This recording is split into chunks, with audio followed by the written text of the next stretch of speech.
사무엘기상 17장 열어보시면 아실 텐데 굉장히 유명한 이야기, 유명한 내용이 있습니다. 무엇일까요? 예, 사무엘기상 17장은 누구죠? 다윗과 골리앗. 다윗과 골리앗이에요. 사무엘기상 17장이 다윗과 골리앗이 너무너무 유명하죠? 그러면은 다윗과 골리앗이면은 너무 유명하기 때문에 주일학교, 어린이 학교의 성경 공부 주제로나 써야 될 것 같아요. 그렇죠? 다 아시잖아요. 다윗과 골리앗. 예, 사무엘기상 17장인데 제 마음 같아서는 1절부터 58절까지 다 읽었으면 좋겠는데 우리가 시간 관계상 좀 중간에서 이렇게 떼서 읽겠습니다. 괜찮죠? 예, 중간에 좀 떼서 읽겠습니다. 자, 뒷부분으로 가셔서 사무엘기상 17장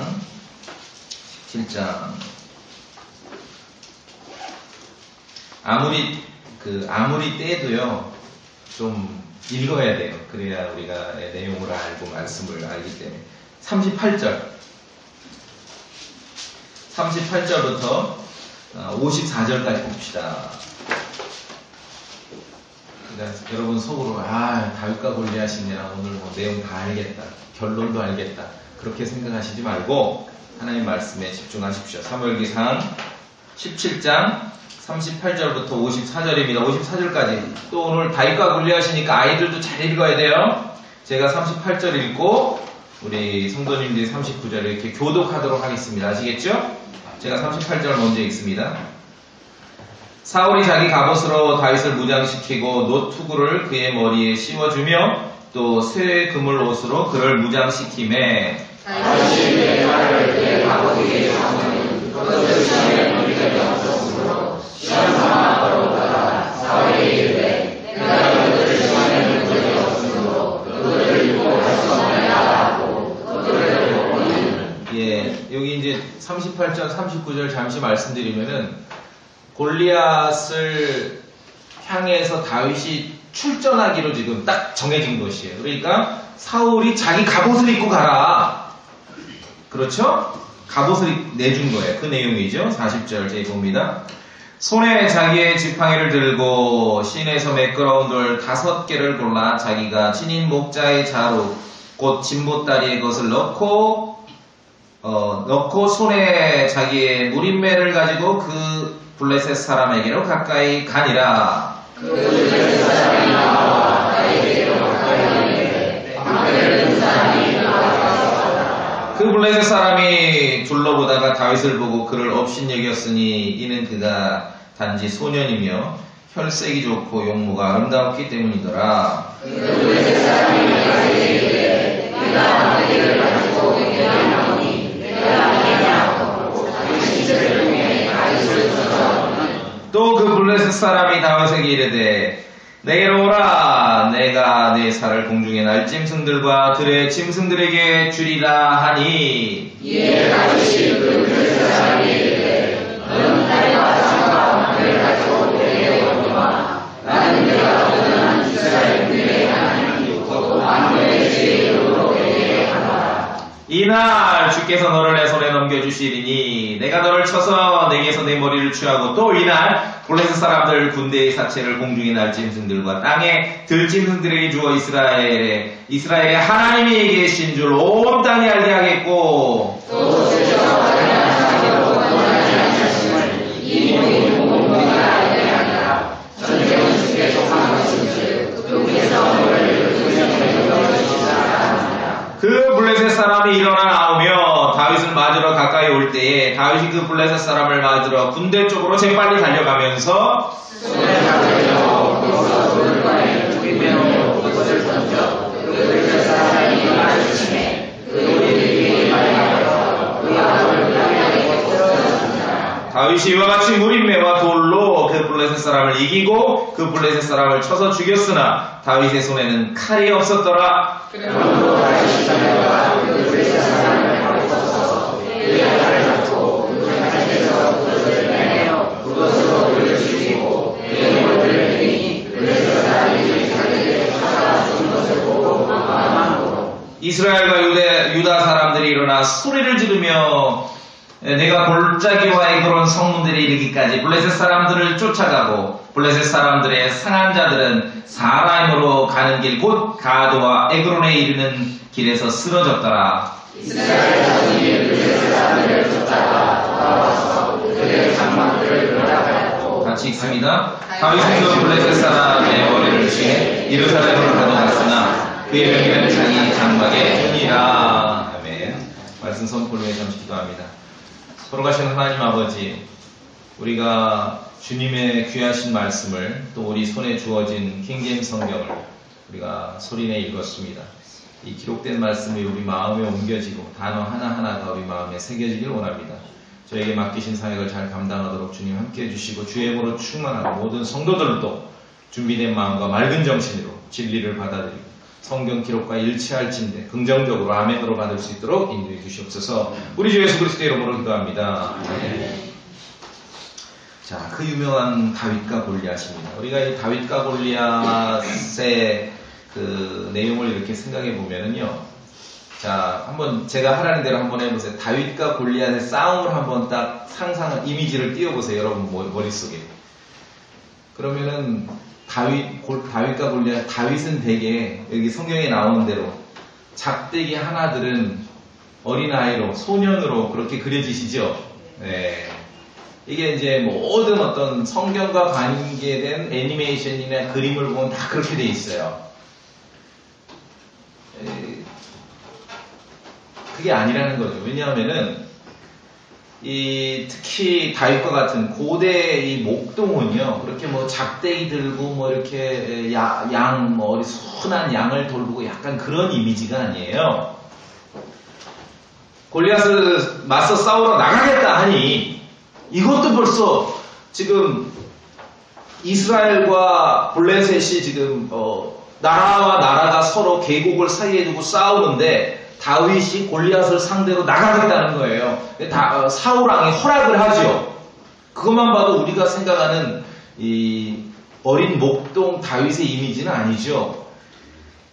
그래서 야, 네가 과연 가능하겠냐 했을 때 다윗이 뭐라 그러냐면은 여기 34절에 보니까 아버지 양을 칠 때 사자와 곰이 와서 양떼에서 어린 양을 움켜가면은 그 다음이 중요해요. 35절에 내가 따라가서 다윗이죠? 그것을 치고 뭐를 쳐요? 사자와 곰을 가서 쫓아가서 때리는 거예요. 어린 양을 물고 사자하고 곰이 막 가는데 쫓아가가지고 사자하고 곰을 두드려 패는 거예요. 얼마나 달리기가 빨라요? 그것을 입에서 그것을 건져내었고 무슨 말씀이 아시겠어요? 쫓아가서 두드려 패고 아가리를 찢어가지고 어린 양을 꺼내오는 거예요. 사자와 곰. 그것이 일어나서 내게 대항하면 얘가 이제 오늘 저녁 포식하겠다고 가다가 얻어 터져서 지금 양을 빼앗겼어. 그러면 사자와 곰이 정신 차리고 딱 다시 일어나서 다윗을 대항하겠죠? 그럼 어떻게 돼? 내가 그것을 수염을 잡고 그것을 쳐서 죽였나이다. 맨손으로 사자와 곰을 때려 죽일 수 있는. 무슨 말씀하시겠어요? 이게 다윗이에요. 목동이 물론 어린 양들 쪽에서는 선한 목자죠. 목동이죠. 근데 우리는 그 이미지만 가지고 있어요. 목동이 하는 일이 뭐냐면은 어린 양 쪽에서의 선한 이미지가 아니라 이 양을 노리는 맹수들을 아가리를 찢어서 죽일 수 있는 그 정도 파워가 있는 게 목동이었다는 것이죠. 목동 함부로 하면 안 되겠죠. 우리에게 목동은 어떤 이미지냐면 여러분이 다윗과 골리앗 했을 때 그 머릿속에 작대기 하나 들은 그런 어린 소년 이 이미지가 아니라 우리에게 목동은요 옛날 징기스칸 시절의 그 몽골 기병들을 생각해요. 그들이 목동이잖아요. 유목민들. 무슨 말씀 아시겠어요? 그게 목동이에요. 지금 개가 짖어도 겁나는데 양을 물고 갔는데 사자와 곰의 아가리를 찢어가지고 양을 빼올 정도예요. 굉장하죠? 네, 이게 목동이라는 거예요. 우리가 성경을 통해서 성경이 주어지는 그런 성경이 주는 정보와 이미지가 아니라 그냥 사람들이 대강 대충 그려놓은 거에 많이 세뇌되고 있어요. 그래서 오늘 이 다윗과 골리앗의 전쟁도 우리가 이렇게 아이들 뭐 동화책이나 사파에서 본 게 아니라 성경을 통해서 이게 얼마나 엄청난 전쟁이었는지 어쩌면은 아마 난생 처음 듣는 분도 있어요. 그렇죠? 이게 얼마나 중요한 전쟁인지를 우리가 성경을 통해서 보겠습니다. 여러분 구약 성경을 읽어보시면은 구약 성경을 쭉 역사서를 읽어보고 출애굽 이후의 역사를 보면은 물론 이제 많이 안 읽어본 분도 있겠지만 그런 생각 안 해보세요. 성경을 쭉 읽다 보면은요 참 전쟁이 많이 나오죠. 전쟁이 많이 나와요. 특히 출애굽 이후 이집트에서 이스라엘 자손이 나와서 광야 40년을 지나고 가나안 땅을 정복해 들어갈 때 그때의 그 전쟁, 모세와 여호수아 시대의 전쟁, 그리고 그때 어떻게 하라고 주님께서 모세와 여호수아에게 명령하시는 거 보면은 이해가 안 될 때 많아요. 너무 잔혹해요. 그렇죠? 뭐라 그래? 진멸해버리라 그러잖아요. 때론 아이들도 다 진멸해버리고 짐승들도 다 죽여버리라 그러잖아요. 그런 거 읽어보셨습니까? 여러분 주변에 조금 관심 있고 똑똑하고 성경을 읽는다는 사람들이 이 구약시대 이런 잔혹해요. 그걸 잔혹하지 아름다운 전쟁이라고 하면 안 됩니다. 잔혹한 전쟁에 대해서 질문할 때 우리가 할 말이 없는 것입니다. 그렇죠? 잔혹합니다. 진멸해버리라고 여러 번 얘기하고 있어요. 여러 번 들어보세요.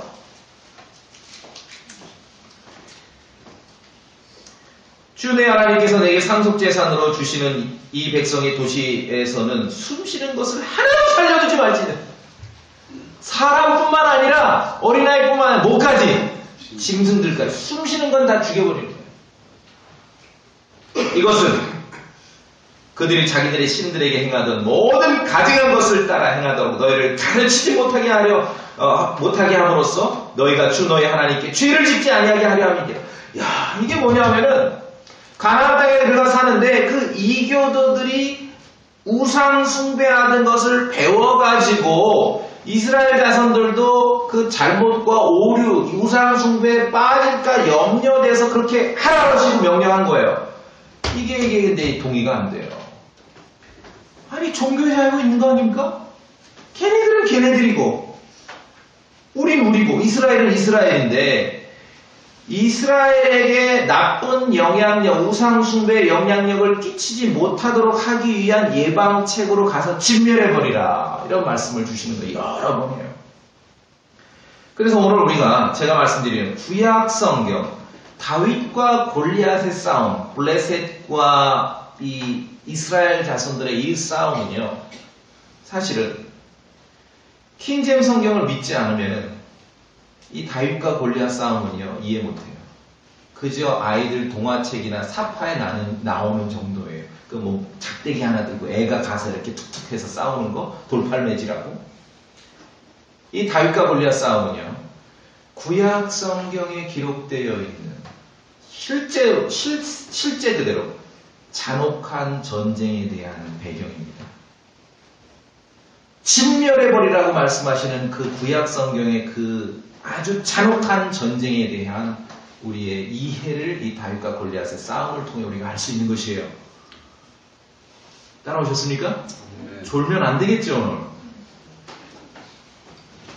구약의 그런 이스라엘이 가나안 땅을 정복하는 여호수아와 모세 때 정복 전쟁을 근거로 현대 이스라엘이 팔레스타인을 진멸해야 된다라는 그런 주장을 하는 그런 참으로 어리석고 잔인한 주장을 하는 사람들도 있습니다. 말도 안 돼요.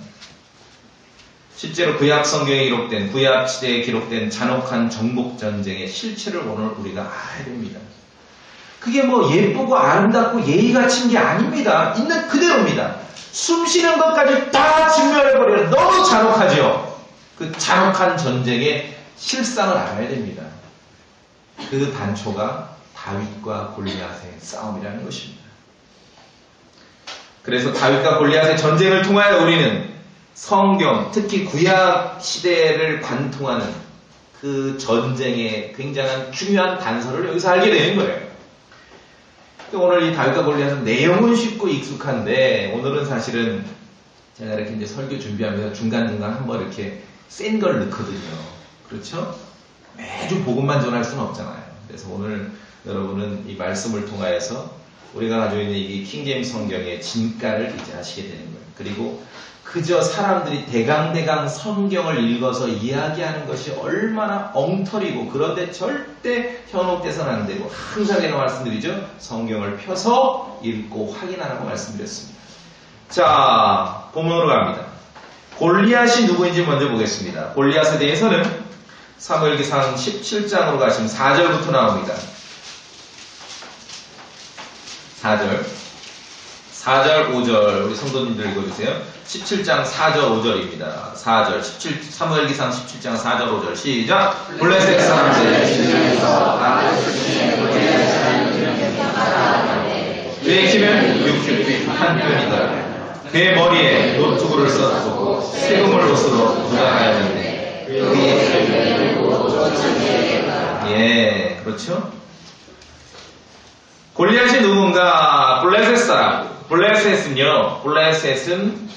현대 지금 팔레스타인 국가 있죠. 그 가자 지구와 요르단강 서안을 차지하고 있는 팔레스타인하고 뭔가 이렇게 좀 관계가 있는 것 같아요. 옛날 그 이름이죠. 옛말 필리스틴, 블레셋 이런 말을 합니다. 블레셋하고 이스라엘 사울 왕 때, 초대 사울 왕 때 이제 이스라엘하고 블레셋하고 전면전이 벌어졌어요. 그런데 이때 자 이제 요런 고대 전쟁의 양상은 우리 많이 봤어요. 옛날 뭐 고구려 전쟁이라든지 삼국지 같은 그런 전쟁 아시죠?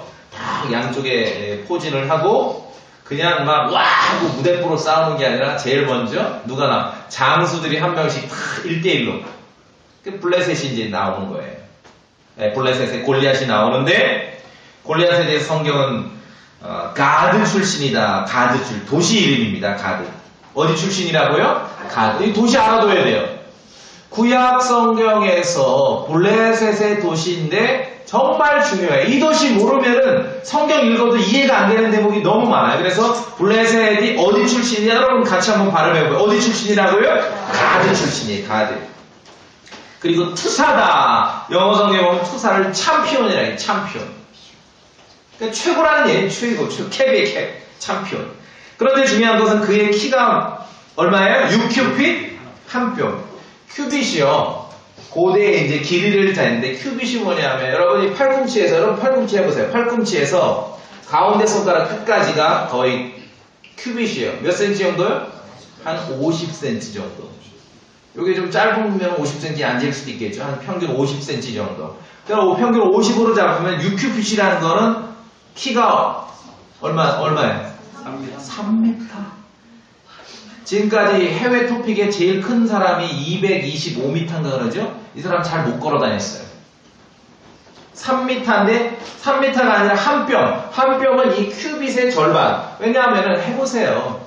큐빗의 절반이 한 뼘이에요. 약간. 그럼 한 25cm 좀 미만. 20cm 이상. 그러니까 6큐빗 한 뼘이라는 거는 최소 골리앗의 키가 3m 20. 3m 20짜리 보셨어요? 여러분 제일 큰 사람이 누가? 우리 교회 제일 큰 사람. 요새 우리 교회 평균 신장이 높아진 거 아세요? 1m 80 넘어도 한 90만 돼도 와 그렇죠? 근데 골리앗 키 얼마? 3m 최소 3m 20. 그리고 7절에 보니까 창자로는 배틀채 같았고 아이들하고 이렇게 문화체험 한번 갑시다. 배틀채가 어떻게 생겼는지 알아야 골리앗의 창자로 크기를 알겠죠. 배틀채 같았고 창촉의 무게가 얼마에? 쇠 600세겔. 이거를 지금 우리 미터법으로 환산하면은 쇠 600세겔이면 15kg. 창촉만. 관우 삼국지에 관우 3대도 안 돼. 그렇죠? 그는 거인입니다. 3m 20. 거인이죠? 3m 20. 창촉 무게만 15kg. 이런 골리앗이 챔피언이 40일 동안 이스라엘 군대 앞에 나와서 하나님의 군대, 이스라엘 자손을 모욕하고 도전했습니다. 그런데 아무도 이스라엘 편에서는 아무도 나서지 않아요. 읽어보면은 제가 볼 때는 나설 만한 사람이 단 한 사람이 있습니다. 누구냐면 사울왕이거든요. 사울왕도 당시 이스라엘에서 장대했습니다. 어깨 높이 이상 컸다 그래요. 그렇죠? 그 제일 키가 커. 다른 사람들보다 사울왕은 어깨부터 높았다는 거예요. 그러니까 다른 사람 머리가 사울왕, 아무리 키 큰 사람도 사울왕 어깨에 오는 거예요. 근데 여기서 아까 흥미로운 거, 다윗이 골리앗과 싸우러 나가겠다니 사울왕이 자기 갑옷을 내주지 않습니까? 어느 정도 맞았다는 얘기지요. 그러니까 다윗도 되게 거구지요, 사실은. 거구예요. 거구죠. 자, 부패한 성경이 우리가 개혁성경이나 NIV를 도저히 용납할 수 없는 것은 부패한 성경에 기초한 현대 기독교가 감춰버린 진실이 여기 있습니다. 여러분이 가지고 있는 킹제임스 성경에는 예전에 이 땅에, 지구에 거인들이 살았다라고 가르치고 있습니다. 대단한 일이에요. 여러분, 킹제임스 성경은요, 소도마이트, 남색하는 자들보다 거인들에 대한 경고를 더 많이 하고 있어요. 4배를 더 많이 해요. 거인들에 대한 경고. 노아 시대 대홍수로 지구가 한번 인류가 멸망했는데, 고대 문명이 멸망했는데, 성경은 그 노아 시대 대홍수가 거인들, 자이언트들과도 무관하지 않다라고 가르칩니다. 우리 성경을 봅시다. 창세기 6장.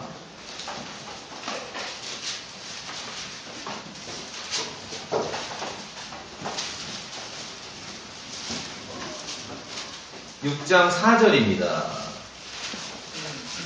6장 4절입니다. 함께 읽겠습니다. 6장 4절입니다. 6장 4절 시작. 당시에 땅에는 거인들이 있었고 그 뒤에도 있었으니 곧 하나님의 아들들이 사람들의 딸들에게로 들어와 그들이 저들에게 아이를 낳을 때더라. 바로 그들이 영적에 강력한 자들, 영성이 큰 자들이 되었더라. 여러분, 성경을 믿으십니까? 정말 믿으세요? 하나님의 말씀에 노아 시대, 홍수 직전의 세상에 대해서 묘사하면서 거인들이 살았다, 자이언트, 거인들이 살았다라고 기록하고 있어요. 당시에도 살았고 그때만 살다 없어진 게 아니라 언제 또 있었어요? 그 뒤에도 있었다. 보이십니까? 당시에도 있었고 그 뒤에도 있었습니다. 부패한 성경을 기초로 한 현대 기독교가 감춰버린 사실이에요.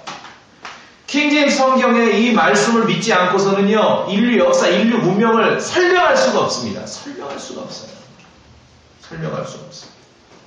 성경의 역사와 세속의 역사는 분리될 수밖에 없어요. 킹제임스 성경을 믿지 않고서는요. 하나님의 말씀은 거인들이 이 땅에 살았다고 가르칩니다. 노아 시대 대홍수가 이들의 출현과 무관하지 않습니다. 하나님의 아들들이 사람의 딸들을 취해서 거기에서 거인들이 출현했어요. 그 뒤에도 있었다라고 말해요. 그 뒤에도. 뿐만 아니라 출애굽하고 모세가 가나안 땅에 12명의 정찰대를 먼저 보내죠. 그 중에는 여호수아가 있고 갈렙이 있었습니다. 보고하잖아요. 보고해. 와서 모세에게 백성들 앞에 보고하는데 보고서를 이렇게 제출하는데 그 땅에서 이들이 본 것 중에 하나는 거인들을 봤다라고 성경은 기록합니다. 분명하게 기록되어 있어요. 민수기 13장.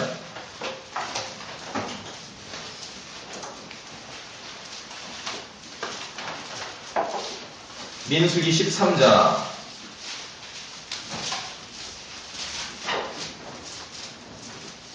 32절. 이 정탐꾼들이 보고를 합니다. 민수기 13장 32절에 이스라엘 자손에게 자기들이 탐지한 땅에 대하여 나쁘게 보고하며 이르되 우리가 두루 다니며 탐지한 땅은 그것의 거주민들을 삼키는 땅이요 우리가 그 안에서 본 모든 백성은 키가 큰 사람들이며, 그러니까 이런 걸 읽을 때 그냥 뭐 키가 좀 컸나 보다. 33절 다 읽으세요. 같이 거기서 33절 시작. 거인들에게서 나라의 아들 곧 거인들을 구하는 우리 스스로 보기에도 우리가 메뚜기 같았으니 그들이 보기에도 또와 같았을 것이니라. 정탐꾼들이 칼 갔는데 거기 누가 있어요? 거인이 있는 거예요. 거인. 그 족속의 이름이 나옵니다. 어떤 족속이에요? 아낙 족속. 아낙. 뭐 아줌마 할 때 그 아낙이 아니라 아낙이라는 족속이 있는 거예요. 그 아낙 족속은 거인, 자이언트. 그럼 현대 부패한 성경들이 이 사실을 있는 그대로 알릴까요? 아니면 감출까요? 감추죠. 그래서 아이들에게 물어보세요. 자이언트, 거인 그러면은 부정적 이미지로 그려집니까? 긍정적 이미지로 그려집니까? 대부분 긍정적 이미지죠. 왜? 성경을 읽고 생각하고 안 게 아니라 사람들이 조작하는 역사를 통해 알았기 때문에 거인 그런 긍정적 이미지예요. 성경을 믿는다는 것은 하나님의 말씀을 믿는 것이에요. 우리가 그걸 알아야 됩니다. 세속의 역사와 세상 문화와 무관한 게 아니라는 것이죠. 오늘 아시겠습니까? 성경은 거인에 대해서 가르칩니다. 자이언트. 이 거인에 대해서 부정적으로 가르치는 거예요. 거인들이 아주 대대적으로 출현했을 때 하나님께서 노아 시대에 대홍수를 보내신 거예요. 이 땅에. 씨를 말려버리시기 위해서. 그 가나안 땅에 이스라엘 자손이 들어와서 정탐꾼들을 보냈는데 거기 거인들이 있다라고 말해요. 자이언트. 좀 키가 큰 정도가 아니라 오늘 골리앗의 키를 보니 최소 얼마? 3m 20. 거인이죠. 3m 20. 그 머리가 달 것 같은데요. 이러고 설교해야 돼요. 거인. 그렇죠? 종족의 이름도 나옵니다. 여호수아와 갈렙은 그 거인을 목격한 거예요. 거인을. 아낙 자손들. 여러분, 아낙 자손들은 거인입니다. 신명기 2장으로 갑니다. 신명기 2장. 그런데 부패한 성경들이 이런 진실을 다 숨겨버려요. 그래서 성경은 따로 있고 세상 문화와 세속사는 그건 별개고 전혀 설명하지 못합니다. 신명기 2장. 제가 봅니다. 10절에 과거에 M족속이 그 안에 거했는데 이제 가나안 땅에 대해서 설명해요. 모세 시절에 그 백성은 크고 많으며 아낙 족속처럼 어떻게 됐어? 키가 크고 아낙 족속도 거인족이에요. 또 하나 누구? M족속. 구약을 읽을 때 이런 사람들이 나올 때 조심하셔야 돼요. 아낙 족속도 거인족이고 M족속도 거인족이에요. 11절 다 읽으세요. 시작. 사람들이 그들 또한 아낙 족속처럼 거인으로 여겼으나 모압 족속은 그들을 M족속으로 불렀습니다. 그 어떤 사람들은 와 거인족이다 했는데 모압인들은 그 사람들을 M족속이라고 말한 거예요.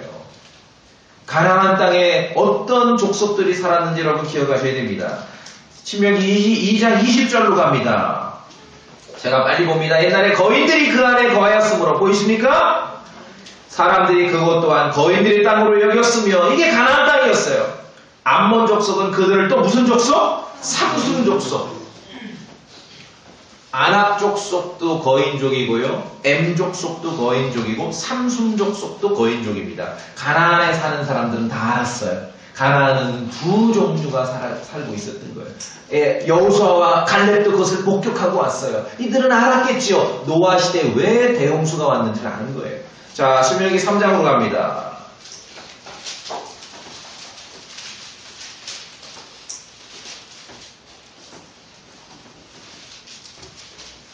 (13절) 자, 여호수아가 본격적으로 가나안 땅을 점령하기 전에 요르단 동쪽 지역은요 모세가 살아선 전에 점령을 하거든요. 아시죠?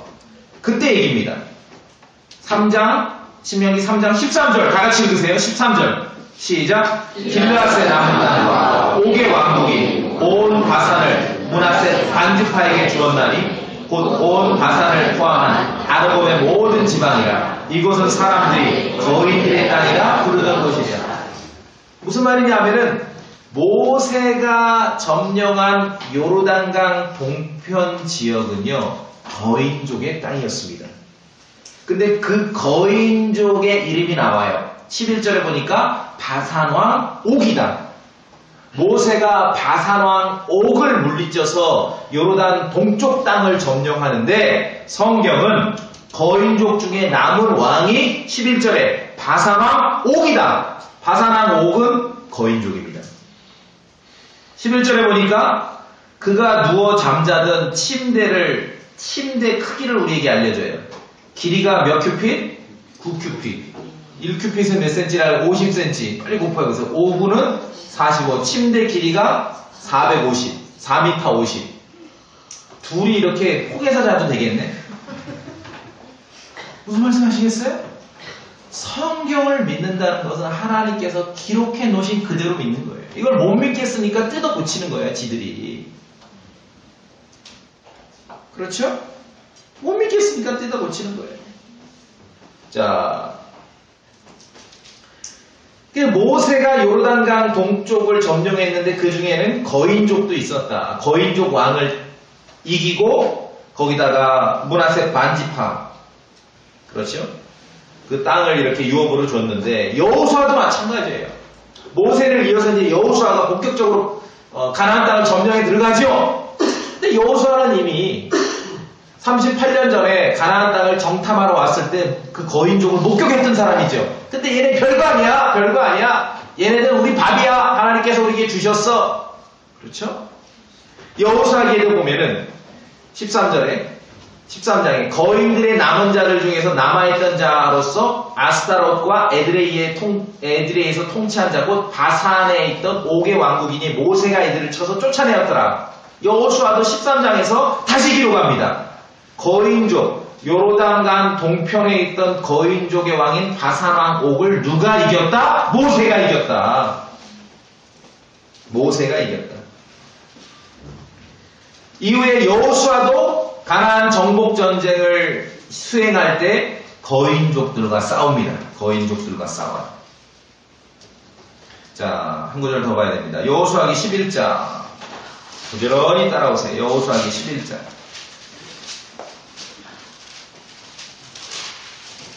여호수아기 11장.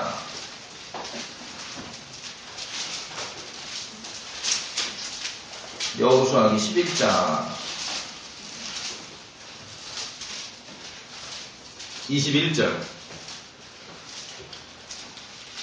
21절 여호수아기 11장 21절. 자, 우리가 집중하기 위해서 여호수아기 11장 21절을 함께 읽겠습니다. 시작. 그때 여호수아가 가서 산지와 헤브론과 드빌과 아낙과 유다의 온 산지와 이스라엘의 온 산지에서 아낙 족속을 멸망시켰는데 여호수아가 그들의 도시들과 함께 그들을 진멸하였으므로. 여기 누구예요?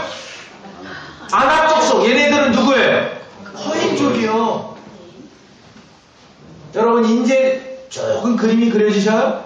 모세와 여호수아가 가나안을 정복 전쟁을 할 때 진멸하라고 말했죠. 그러면 그 대상에는 어떤 족속이 있었던 것입니까? 거인 족속이에요. 아낙 족속. 모세는 바산왕 옥과 싸웠고 요르단강 건너갔을 때 여호수아는 누구와 싸웠습니까? 아낙 족속. 40년 전에 한번 목격했지 않습니까? 여호수아야. 그렇죠? 40년 전에 하나님을 의지하고 믿음을 버리지 않고 담대했던 여호수아 손에 그 아낙 작손을 넘겨버리신 거예요. 하나님께서 이긴 거예요. 무슨 말씀이냐?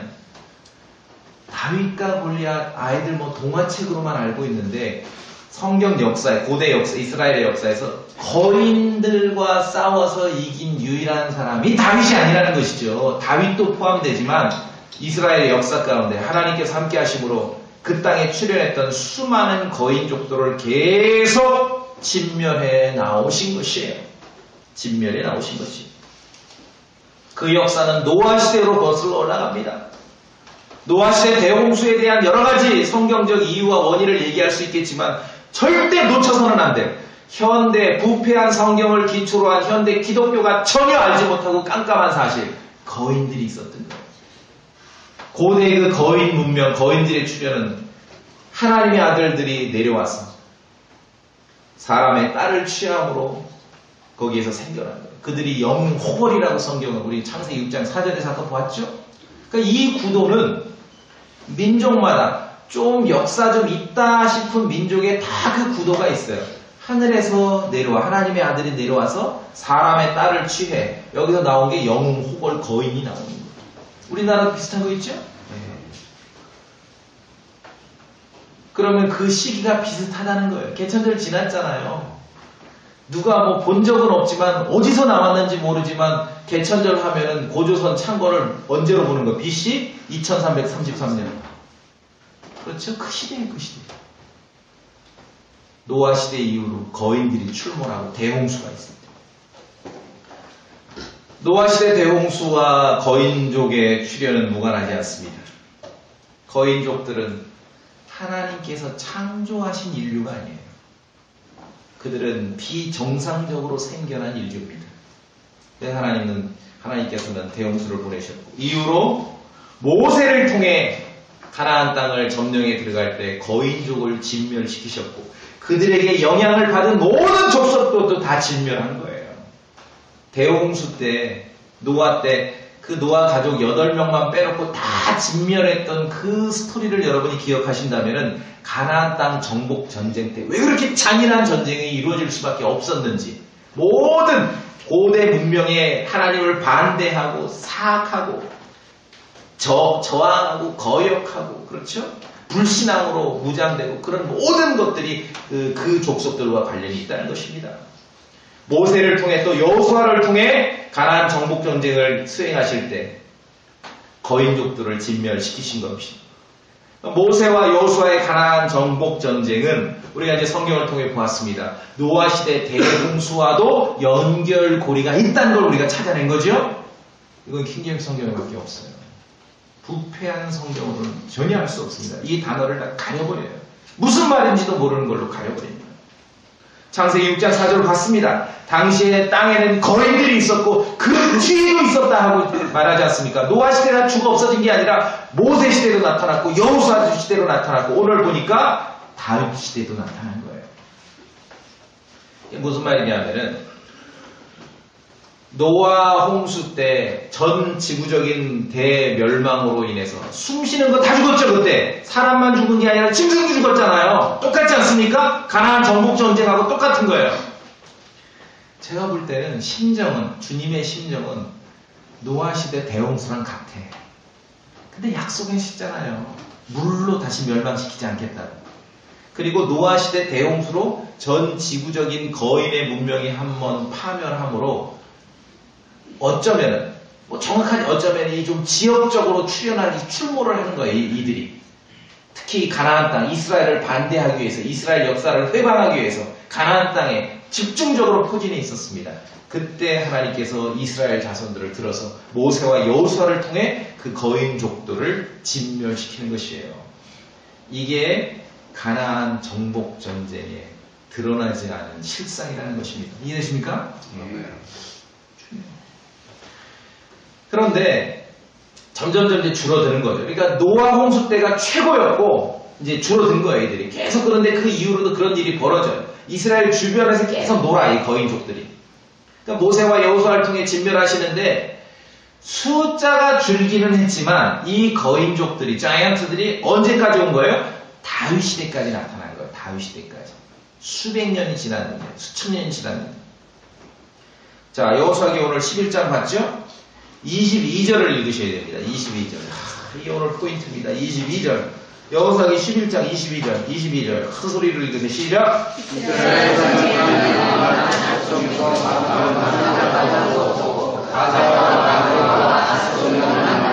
다시 한번 읽겠습니다. 시작. 이스라엘 자손의 땅에는 가나안 자손 중에서 남은 자가 하나도 없고 가다와 가드와 아스도는 남았다. 자, 여기서 두 가지 정보를 얻습니다. 첫째, 아낙 자손은 누구예요? 거인족이죠. 이스라엘 정복전쟁, 모세와 여호수아를 통해 이제 이스라엘 땅에는 거인족이 침멸했습니다. 그런데 지구상에서 다 없어진 게 아니라 아직 남았는데 그 찌끄러기들이 어디 남아있어요? 가드와 아스돗. 이게 지금 팔레스타인 땅이에요. 가자 지구. 아시죠?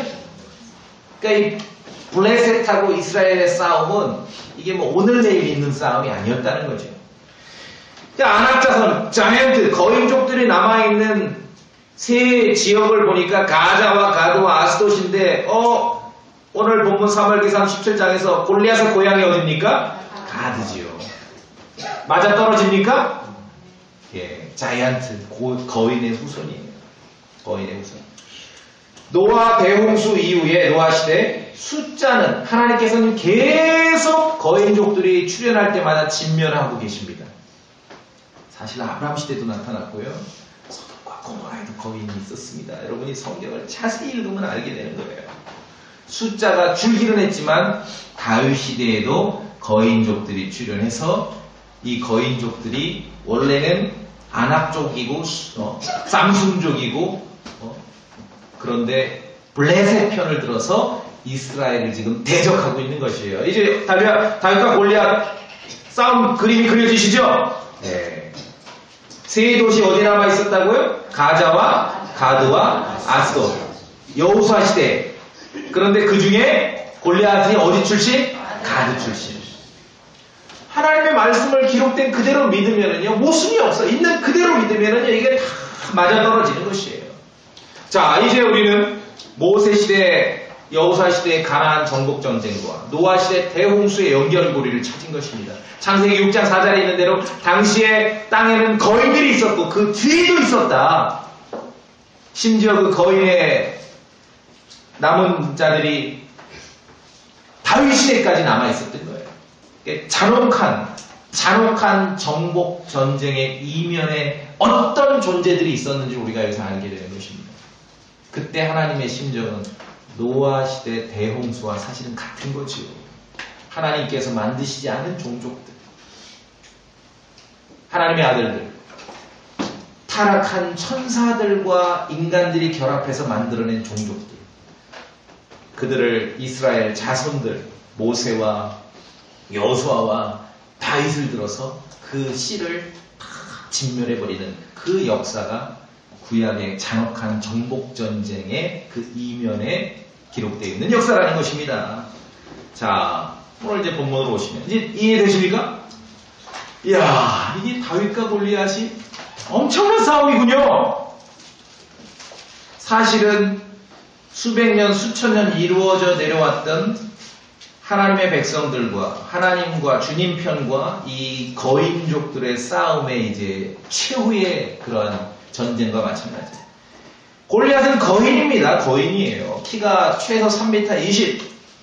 그런데 말씀드렸잖아요. 성경을 부정하는 사람들은 거인의 이미지를 긍정적으로 만들었고 뿐만 아니라 거인을 전설이나 동화 속의 허구로 만들어버렸어요. 그래서 성경을, 부패한 성경들은 있는 그대로 하나님의 말씀에서 고대 시대, 구약 시대 거인들이 이 땅에 있었다라는 말씀을 다 가려버리는 거예요. 그래서 킹제임스 성경을 우리가 읽고 공부를 해야 됩니다.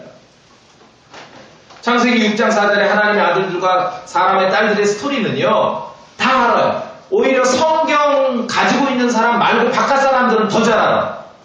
그 영화 반지의 제왕이라는 영화 있거든요. 아시죠? 그 영화에 보면은 요정 엘프족이 있는데 그 엘프족이 인간과 결혼하면 영생을 잊어버려요. 어디서 많이 본 듯한 구도죠. 똑같아요. 그렇죠? 창세기 6장은 똑같은 것이에요. 노아 시대 대홍수는 사악한 인간뿐만 아니라 숨쉬는 건 다 죽여버리신 거예요. 짐승들도, 타락한 천사들도, 거인족들도 모두 멸하시는 심판이었습니다. 이들을 처리해야 평화가 오는 것이에요. 하나님께서 원하시는 역사가 이루어질 수 있기 때문에 그런 것이에요. 근데 이 고대의 나쁜 문명, 불신앙의 문명, 하나님께 반역하는 문명, 부패하는 문명, 폭력적인 문명, 이게 노아시대 대홍수 직전에 있었던 다 그런 문명이거든요. 이런 모든 고대 나쁜 문명의 배후 세력이 거인족이었다는 거예요. 근데 이걸 알아야 됩니다. 성경 아니더라고 해서 세계 문화사를 보면 세계 도처에 거인 유적이 남아있죠. 아무 박사도 이거 설명하지 못해요. 아무 박사도. 세계 그 거인 유적의 연대를 되게 추정하면 거의 성경과 맞아떨어져요. 구약시대랑 맞아떨어지는 것이죠. 자, 사무엘기하 21장으로 갑니다. 이제 마무리를 해야죠, 우리가. 거인과의 전쟁에 마무리를 해야 됩니다. 하나님, 다윗이 왜 위대한가? 이 일에 종지부를 찍는 것입니다.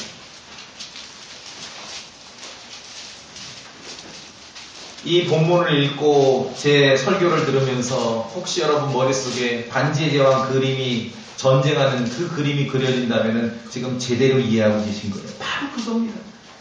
사무엘기하 21장 찾으셨습니까? 자, 제가 쭉 읽겠습니다. 15절부터. 또 블레셋 사람들이 여전히 이스라엘과 다시 싸움을 하매 다윗이 사무엘기하 21장입니다. 다윗이 자기 신하들과 함께 누구죠? 다윗이죠. 신하들과 함께 내려가 블레셋 사람들과 싸우더라. 다윗이 기진하게 되매 16절에 누가 나옵니까? 그 거인의 아들. 골리앗 하나인 줄 알았는데 더 있어. 그 거인의 아들들 중에 무게가 노스로 300세켈 나가는 창을 들고 세 칼을 찬 이름이 누굽니까? 이스비브노. 골리앗이 아니네.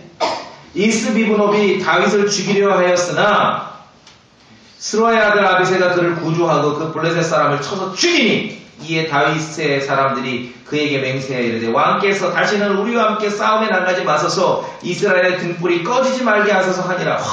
이 골리앗을 그 거인족을 이겼던 그 영웅 아닙니까? 18절 우리 성도님들 읽어보실까요? 시작.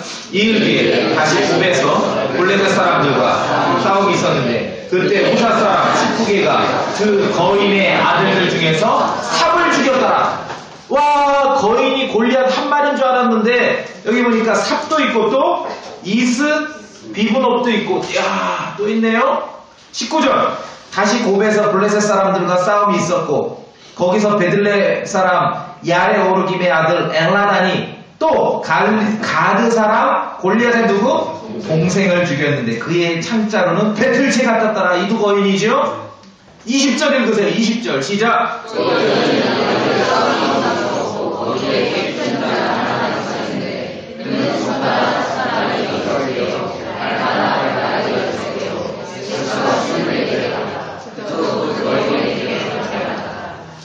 여러분 다윗을 믿으시죠? 이스라엘의 역사를 믿죠? 하나님의 말씀에 그 시대에 거인들이 출몰했음을 기록하고 있어요. 하나님의 말씀. 이걸 누가 감추냐고요. 골리앗은 거인이었습니다. 다윗 시대 이제 마지막 남은 그 거인의 잔당들에게 다윗 왕의 인도하에 일격을 난 거예요. 5마리. 그렇죠? 21절 그가 이스라엘에게 도전함으로 다윗의 형 시므아의 아들 요나단이 그를 죽이니라.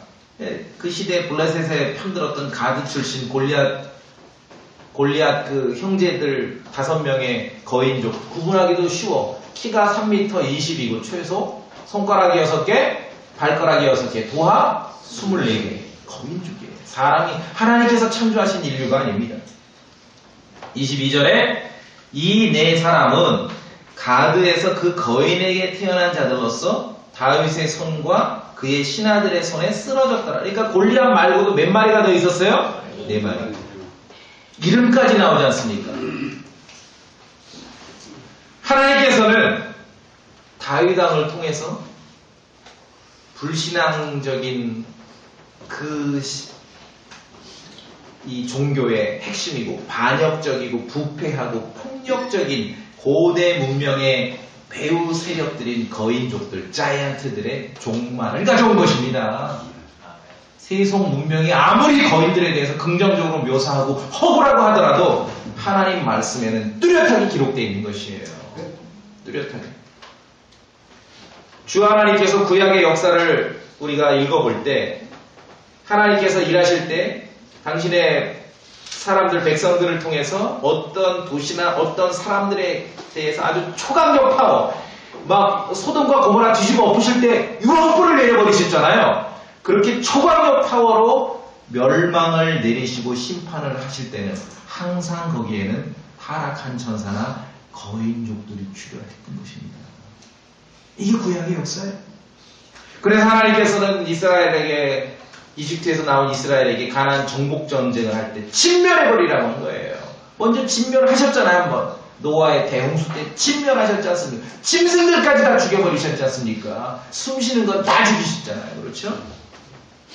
아브라함 시대에 소돔과 고모라와 연맹을 맺은 족속 중에는 창세기에 보면은 수수족속과 M족속이 있어요. 이들은 거인족들입니다.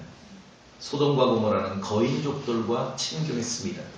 그래서 나중에 주 하나님께서는 이들 지역을 유황불로 뒤엎어버리시는 거예요. 유황불로. 구약의 잔혹한 심판과 잔혹한 전쟁의 그 이면에는 거인족들이 있었다는 거예요.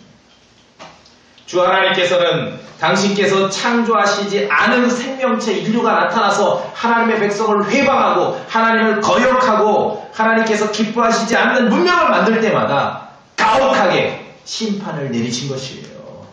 이게 구약의 역사입니다. 그게 노아 시대 대홍수고요. 그렇죠? 소돔과 고모라가 유황불에 뒤엎어진 역사고요. 모세와 여호수아의 정복 전쟁이고요. 다윗과 함께 골리앗만이 아니잖아요. 오늘 보니까 그 외에도 4 거인이 더 있었죠. 다윗의 지휘하에 씨를 말려버린 거예요. 그 거인족들을. 이후에 출현하지 않아요. 주 하나님께서 모세에게 명하셔서 가나안 땅에 들어가면은 어떤 족속들은 진멸하라고 명령하셨는데 거기에 거인들이 있었고 거인들의 그 사악한 문명에 그들이 동화되어 있었기 때문에 그런 것입니다. 거인들은요, 고대에 타락하고 부패하고 폭력적인 인간 문명의 배후 세력들입니다. 잔혹합니다.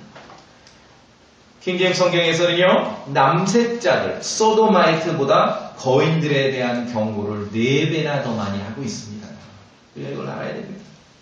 자, 보세요. 그 문명의 영향력이 어디까지 오나 보세요. 다윗 시대에 5마리 남았던 거인족들이 다 이제 진멸됩니다. 이후로 거인족들이 출현했다는 기록이 없습니다. 그런데 그 문명의 영향이 어디까지 왔는가? 수백 년이 흐르고 다니엘 시대, 바빌론의 느부갓네살이 그 평원에다가 금으로 형상을 만듭니다. 금 흰상을 만들죠? 다니엘서에 보면 그 높이가 60큐빗. 1큐빗은 50cm, 60 곱하기 50하면 얼마예요? 5, 6에 30, 3,000? 30m. 30m면은 아파트 10층 높이. 금으로 우상을 만들었는데 아파트 10층 높이의 우상을 만들고 다니엘과 그 친구들에게 거기다 경배하라 한 거 아닙니까? 그렇죠? 이게 사악하고 하나님의 심판의 대상이 됐던 거인 문명의 영향력이라는 것이죠. 느부갓네살은 아파트 10층 높이의 거인상을 만들어 놓고 거기다가 경배하라고 지시한 거예요. 다니엘의 친구들은 그걸 거부한 것이에요. 그걸 거부한 거예요. 세상 문명은 여전히 느부갓네살과 같은 짓을 하는 거예요. 거인상을 만들어 놓고 그 앞에 경배해요. 그렇죠? 20세기도 마찬가지죠. 구소련이니 중국이니 독재자들의 거의 이렇게 조그맣게 안 만들잖아요. 크게 만들어서 거기다 경배시키죠. 이게 느부갓네살이 했던 짓이죠. 하나님의 말씀에 따라 하나님께서 원치 않는 그런 족속들, 인류를 타락으로 이끌고 폭력으로 이끌고 부패로 이끌고 불신앙으로 이끌었던 그 거인족들을 무찌르는데 나섰던 그 군대는 이스라엘밖에 없는 거예요. 구약의 역사에 있어서. 그걸 우리가 오늘 다윗과 골리앗의 싸움을 보는 거예요. 다른 문명은 다 그 거인족들과 결탁을 했어요. 그렇죠? 그러니까 거인족들에 대한 긍정적인 이미지가 우리에게 있는 거 아닙니까? 그래서 성경을 통해, 성경에서 가르치는 것은 성경을 통해 우리가 알고 공부하고 배워야지 성경 바깥에서 알면은 잘못된 전혀 다른 그러한 이미지가 그려진다는 것이죠. 자, 그러면은 거인족의 역사는 그걸로 끝인가? 다윗 왕 이후로 나타나지 않습니다. 그런데 우리가 성경글을 한 구절만 더 봐야 되겠습니다. 누가복음 17장.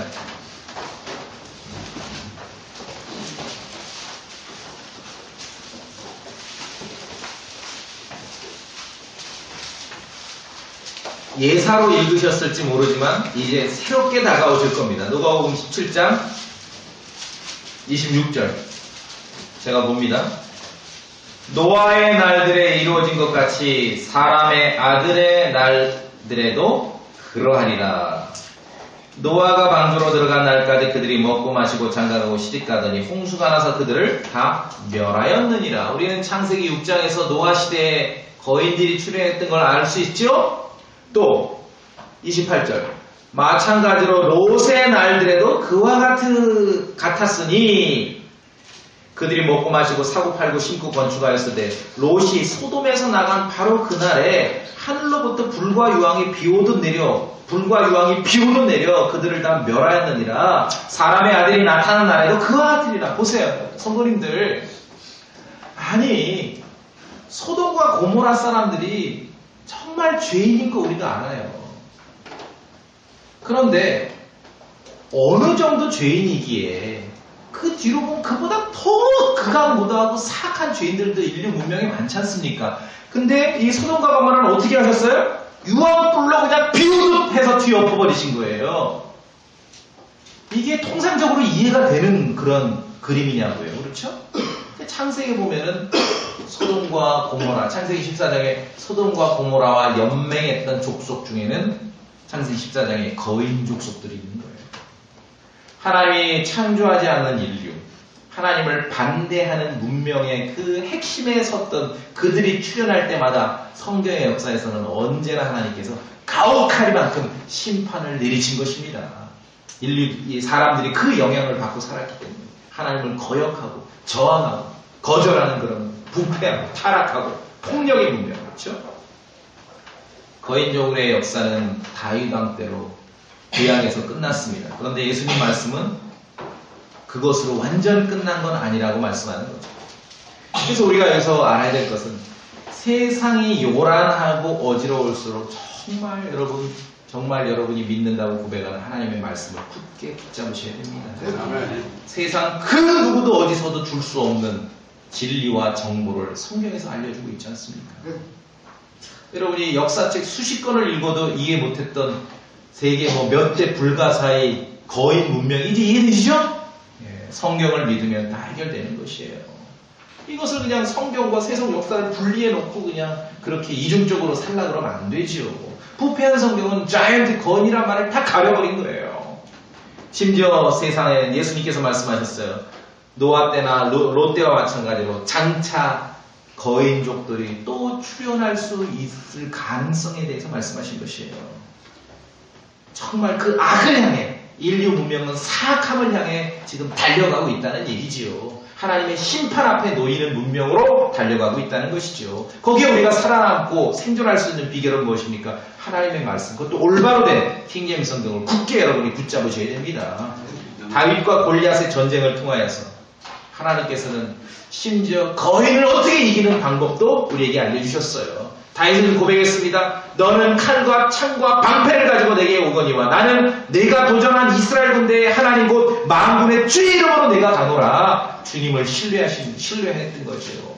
그는 알고 있었을 겁니다. 조상들이 어떻게 거인족들을 이겼는지.